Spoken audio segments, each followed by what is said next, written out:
First, God does not exist. But don't worry, what does exist is good, as opposed to evil. So if you believe in God, you believe in good, and that's as it should be. You are just fine. If you believe in evil, then you probably need a whack on the back of the neck with a big fucking stick.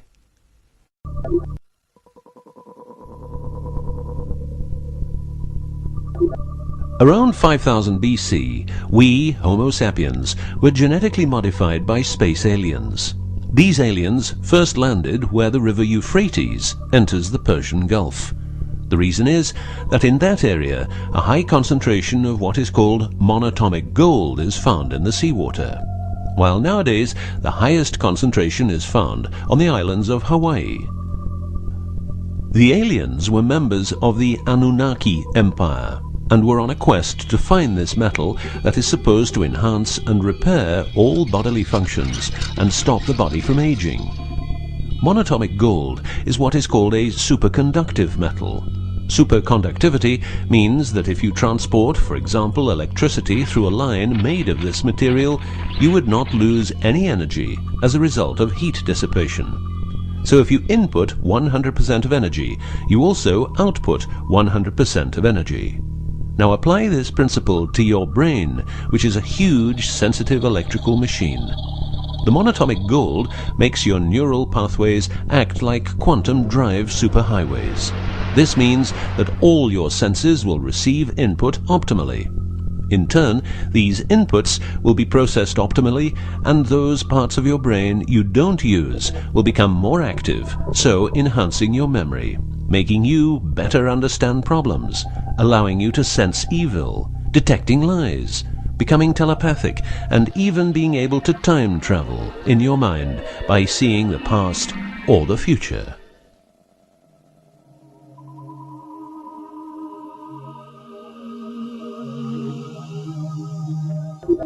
So the Annunaki, which is the name of the empire which includes races like the Saurian, or as they are called the Reptoids, the Argarians, or Nordics, because of their human looks, and the Greys from Zeta Reticula, were looking for monatomic gold.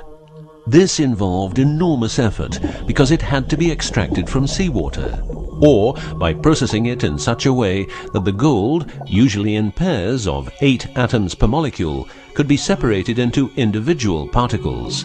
In this fashion, the monatomic elements were separated from the multi-atomic cousins.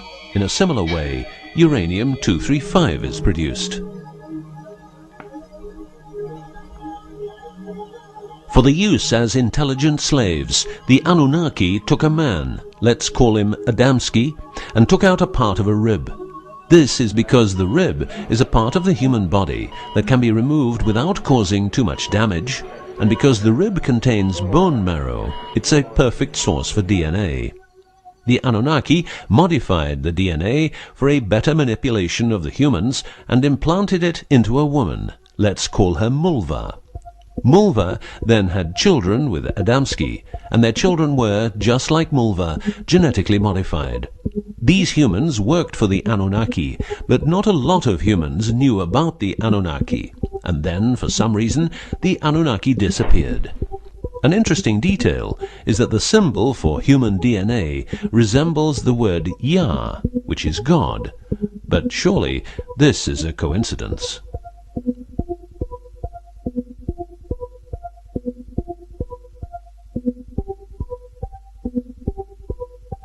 Now, some humans received part of the knowledge of the Anunnaki. The last known humans were the Jewish people who carried the Ark on their journey from Egypt to the Promised Land. Before them, the Ark was in the lands of the Sumerians, Babylonians, and Tibetans. This Ark, not the Ark of Noah, was known to have powers beyond human imagination. It could levitate and deliver the fire of stars, a dangerous firework-like display of power that occurred when the monatomic elements became unstable. To make them stable again, you needed to know certain secrets, and with those secrets you could preserve the Ark and thus its powers. The humans who were close to the secrets of the Ark had long and prosperous lives. The best known was Methuselah, who lived to the age of 950. Wherever the Ark is, the culture thrives, and over the centuries it moved from Jerusalem to Rome to London, and is now supposed to be in the United States of America. The Ark always moves west, and will always keep moving west. From the very beginning, the people who own the Ark have never given it away, and great care is given to preserve the bloodline's purity of the holders of the Ark. Renowned conspiracy theorist David Icke studied the bloodline of George W. Bush. This he traced back all the way to the Sumerians, a people who lived in the southeastern part of what is now known as Iraq, where the river Euphrates meets the Persian Gulf.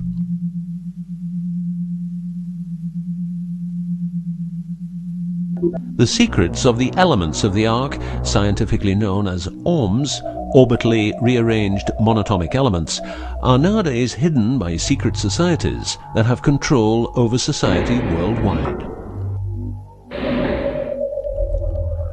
The word ohm is the same as the Hebrew word which means the tree of life. Ohms consist of 8 metals. These 8 metals are ruthenium, rhodium, palladium, and silver, known as the light platinum group, and osmium, iridium, platinum, and gold, known as the heavy platinum group. Gestation of these metals in monatomic form prolongs life and enhances and repairs bodily functions. By following what is called a wide-spectrum diet, we can provide our bodies with monatomic superconductive elements. In other words, by eating a lot of grapes, carrots, all blue and dark red fruit and vegetables, and also much other fruit, vegetables, and fish.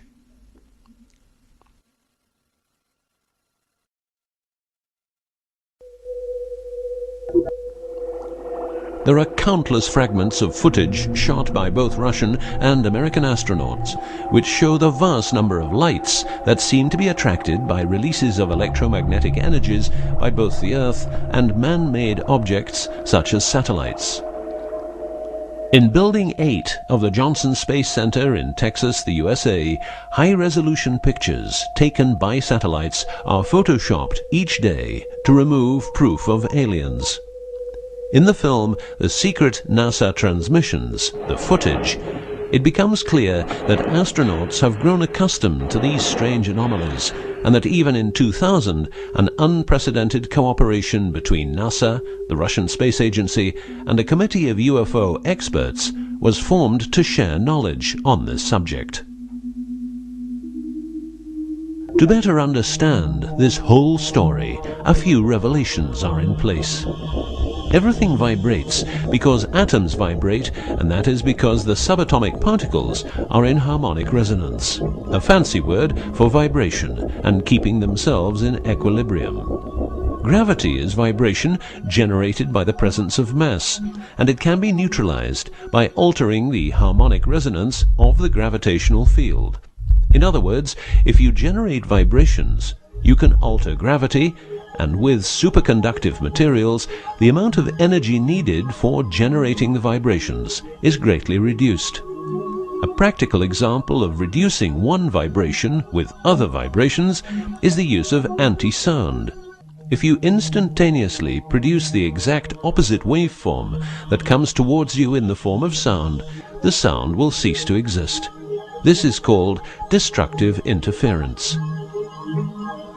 One of the forms of creating anti-gravity is called auditive levitation, a method used by Tibetan monks to elevate rocks over 250 meters high and 250 meters distance. By arranging drums and trumpets extremely precisely, together with some 100 men chanting, all arranged in a precise manner, the monks, after about 5 minutes, could levitate a rock weighing a ton and place it exactly where they wanted it. Theorists around the world theorize that huge monuments like those of the Egyptians and Mayan people were built this way. Other examples of anti-gravity we find in the vast amount of UFO sightings. These UFO sightings are actually experiments run by governments in their search for anti-gravity propulsion. So, if the technique is known, why don't we all transport using anti-gravity propulsion? For each year of technological advance, the military advances 44 years. All science is merely a means to an end. The means is knowledge. The end is control. Who will be the beneficiary? What do they want? What they want is control. The establishment of a global economy which is totally predictable and can be manipulated in every sense. Ein Volk, ein Reich, ein Führer. What I am saying is that the vast majority of people is being controlled by the established upper class. I know this is like the plot of a bad movie, but stay with me for a minute. Anti-gravity exists. The ability for everyone to be a genius exists. Aliens exist, and much more efficient ways of producing energy exist. For example, the mighty engine, which produces the same amount of energy as a normal engine, but only using 5% of the fuel a normal engine uses. Or the PAP engine, which without fuel, only driven by the power of zero-point energy and a small amount of noble gases, can deliver 500 horsepower for a period of 10 years. Or the Maternita machine of the Maternita commune, which has delivered 3 to 4 kilowatts out of thin air for the last 20 years. What would be the consequences for the upper class if they lose their monopolistic knowledge? What would happen to them if people would know about the secrets they're holding for us? If I don't need any more gasoline, what would happen? If I don't need any more electricity or gas, what would happen? If I don't need any more medicines from the pharmaceutical industry, what would happen? In order to ensure their powers, the upper class, some call them the Illuminati, handles a strict agenda. The agenda has the aim to prepare the world for world domination, beginning in the US and Europe. According to conspiracy theorists around the world, this is what they are doing as preparation. By the way, these people are extremely smart and fanatic, extremely rich, and they have tried it before. Then they were called the Nazis.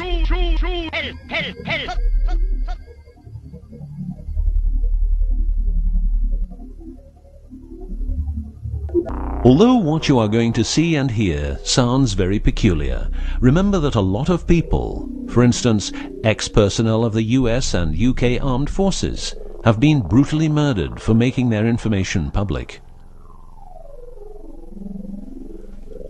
Let's begin with 9/11, but first a little history. What the Second World War did for the US is that it gave the country such an economic lead that it could easily grow more comfortable in its already powerful role. The industry of war gave everybody jobs, and therefore everybody could start consuming. Marshall aid gave Europe the economic impulse it needed. In other words, war leads to flourishing economies and leaps forward in technology. The process of transformation, even if it brings revolutionary change, is likely to be a long one, aside from some catastrophic catalyzing event like a new Pearl Harbor. These are the words of a neocon think tank whose members count people like Dick Cheney, Wolfowitz, and Donald Rumsfeld. What it says is that America needs a war to transform into its next shape, and 9/11 is our new Pearl Harbor. In the manipulation of people, one of the strongest weapons is to make people believe someone else did it. What I'm trying to say is that the US government is trying to make the people believe Osama did it. But did Osama do it? Did you know that 6 weeks before the WTC towers collapsed, the owner had a new insurance policy made up, ensuring that the owner, if the towers would collapse due to a terrorist attack, would receive the amount of $3.5 billion. The owner, because 2 towers went down, tried to claim 2 times $3.5 billion, but only received 2.2. What happened to building number 7?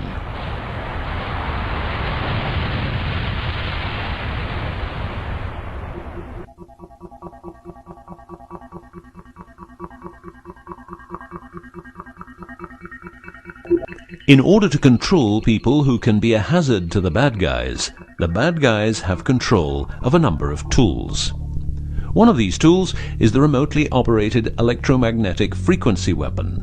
These use microwave, ELF, extremely low frequencies,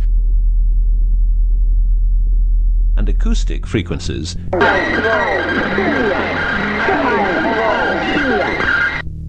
to covertly attack and harass innocent citizens.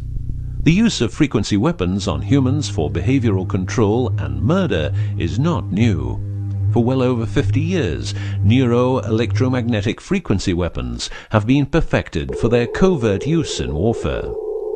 These classified, non-lethal or silent weapons, as they are known in the trade, have also been perfected by experimenting on an innocent and unsuspecting public since their early development. Directing a beam of frequencies to a human can cause a series of effects. A well-known effect is ELFs, causing nausea, headaches, wild racing heart without cause, sudden violent itching in different parts of the body. A frequency weapon can look like this, or like this. Its shape depends on how frequencies have to be directed to the target. Did you know that the US Patent and Trademark Office holds a vast amount of patents for machines which can be used in direct or subliminal mind control systems? Here are a few. Method and system for altering consciousness. Superimposing method and apparatus useful for subliminal messages, subliminal message generator. Enough about the frequency weapons. Check this link to learn more.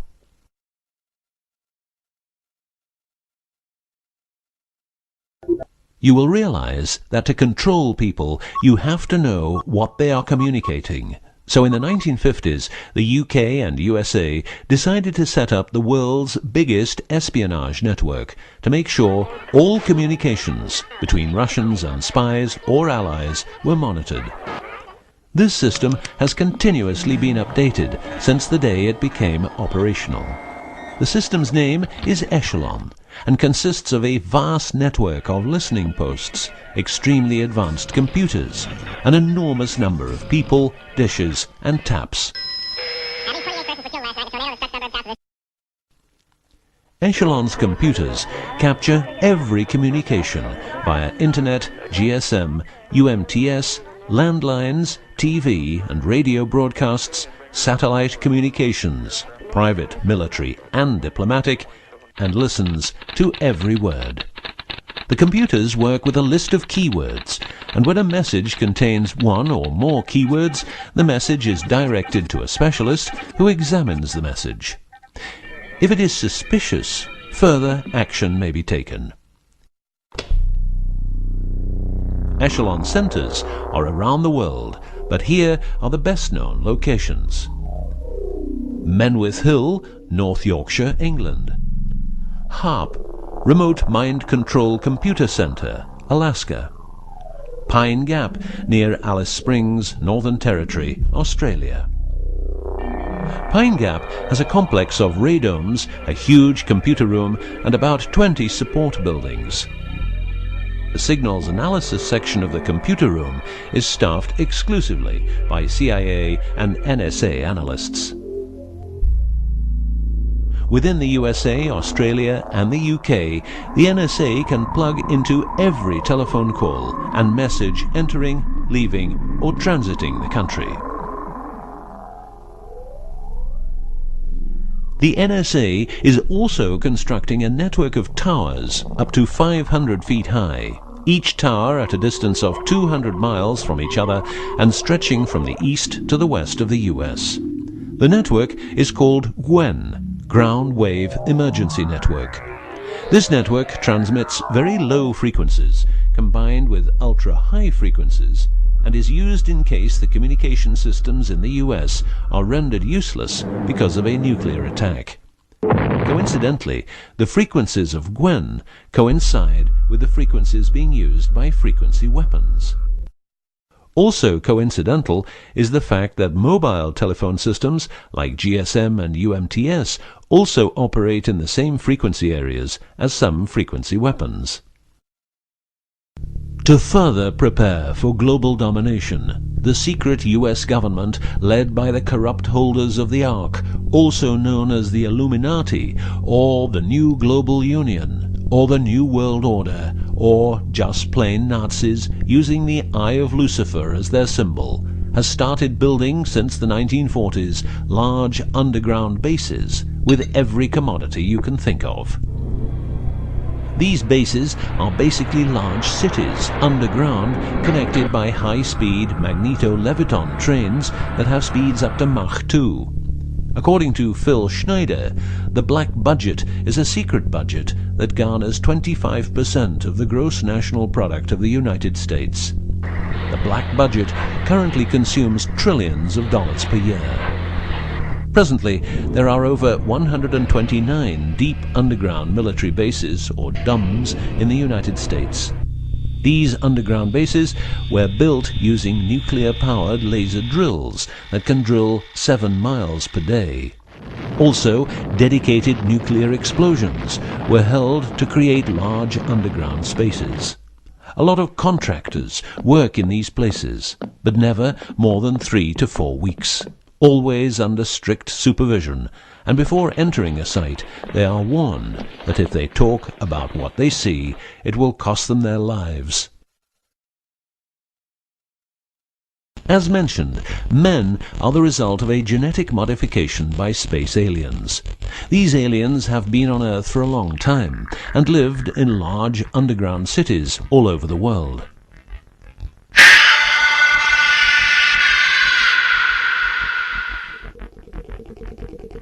Collaboration with modern governments began as early as 1933 with the Bavarian Illuminati and Thule secret societies, and this collaboration was brought into America via the CIA, which was established with the help of American Nazi agents as well as European Nazis who were brought into America through Project Paperclip and other operations.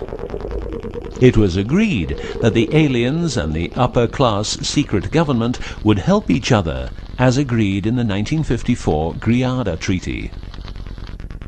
By 1979, the aliens didn't respect the treaty at all, and it was in this year when, at Dulce Air Force Base, a huge underground base was being built, and during excavation, an underground alien city was discovered.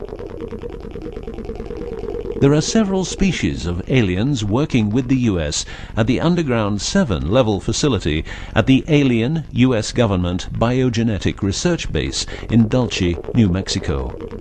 The reason they help the US government is because the aliens need space here on Earth for conducting experiments on humans and storing humans in suspended states for reasons unknown. In exchange, the aliens give the US government technology.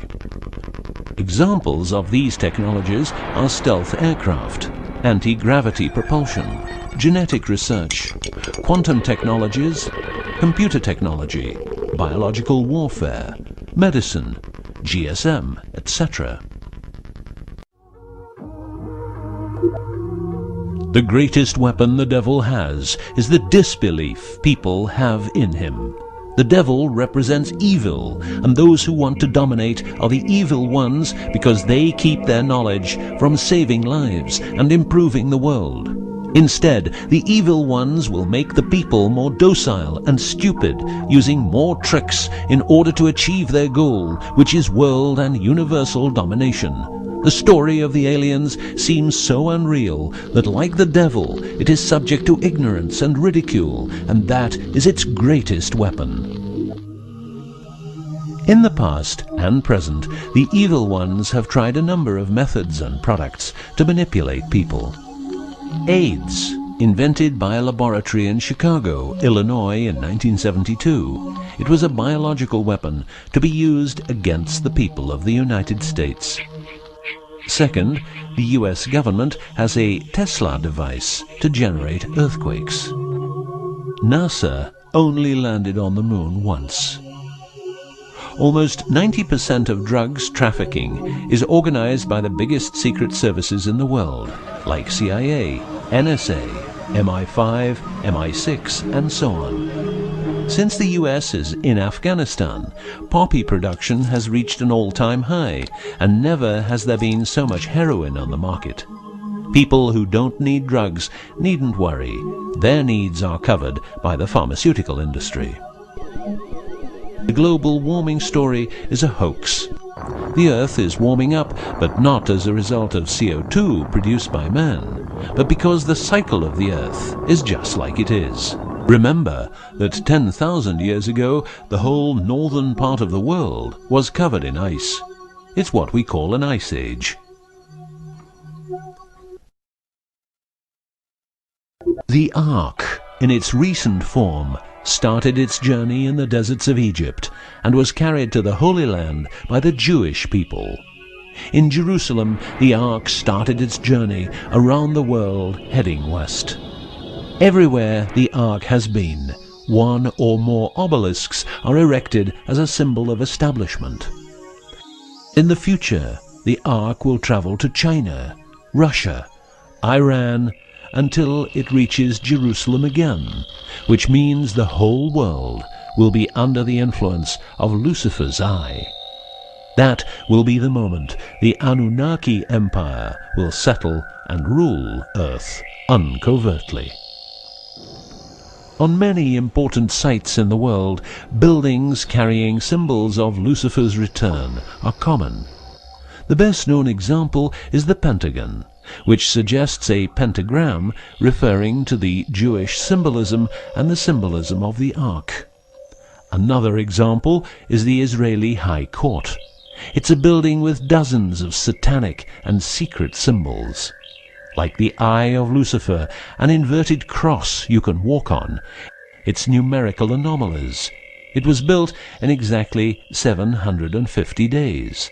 Used exactly 250,000 stones, all hand-laid, and was funded by the Rothschilds, the founders of the central banks and the World Bank.